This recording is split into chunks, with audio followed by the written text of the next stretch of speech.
but just seems like in terms of something that we think about as a civilization, we don't think about neighborhood rebuilding. No. It's not a primary concern, even though one of the biggest problems we have is with crime and violence. If you ask people, what's the two biggest things you're afraid of? It's crime and violence. Next would be car accidents and cancer, right? Yeah. But crime and violence, you could severely mitigate. Yeah. You could if you had all these community programs, if you think about the amount of, I bet if they calculated it out, probably a wash. The amount of money you'd spend to fix things versus the amount of money you would save by not having as much crime. I agree. Roxanne Shante, I saw her. Again, I don't know shit, so I'm just guessing. Anything is better than just building more prisons than what we're doing. Yeah, well, that's the scariest shit we got going on. The idea that someone's profiting off of putting people in cages and that they also lobby to make sure that there's more laws in the books. I told Larry King earlier today that I'd rather stop arguing over the Second Amendment with people that I should be arguing for an amendment of the 13th Amendment with. We should stop arguing over guns. And we should start to say, why does our 13th Amendment have a loophole that allows for slavery? That says slavery is illegal except for prison.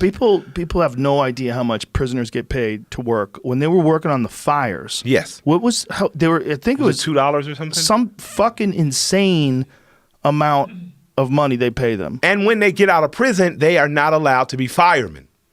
Oh, Jesus Christ! Is that real? Yeah, it's real. Like, because you're a felon.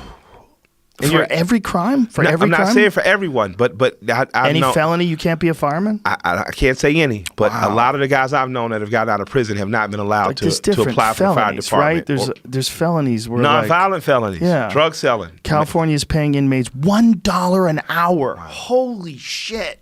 Not even $2. Your life is worth 99 pennies plus one. Just stop and think about fighting fires for 10 hours. You make $10. Yeah, that's insane. Absolutely. But not only is that slavery, that might be worse than slavery because $10 an hour isn't even going to buy you food. That's less than Walmart pays now. It's less money to work all day than you could feed yourself. Yeah. There's no way. This is the white guy saying this. That's what I try to tell people. People talk shit when I was coming on here. I was like, yo, man, the guy's an ally. I appreciate you saying that because that's true. And it's not just black guys. It is poor white people. I almost wish I could have a convention with to say, we got the same masters.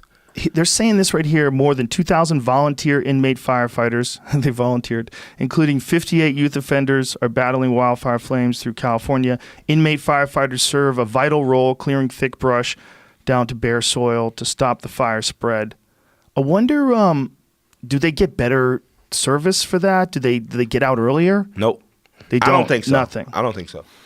I would hope they do, but if we're paying them $1 an hour, what do we care? But we are the public should be up in arms about that. Yeah, well, they're obviously trusting those guys to not run too, because when you're chopping down bushes out there when there's a fire going on, but where are you going to go? Where are you going to go? Nobody knows what the fuck is happening. It's chaos. So where are you going to go? Where are you going to go? Where are you going to go? Yeah. And then when they get you, shit, $1 an hour. Just how insane is that?